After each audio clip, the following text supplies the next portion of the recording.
Map reveals U.S. areas most vulnerable to extreme storms. Superscript 1. A new map shows which states are projected to have big temperature rises over the next 30 years due to climate change.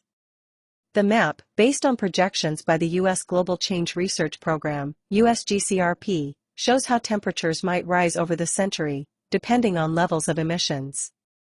In a lower emissions scenario, by 2040 to 2059 nearly all of Minnesota and parts of North Dakota, South Dakota, Iowa, Wisconsin, and Utah would have temperature rises of 4 degrees Fahrenheit. In a higher emissions scenario, in this time period, the vast majority of states would see a temperature increase of 4 degrees. The only exceptions would be Washington, Florida, Georgia, and South Carolina.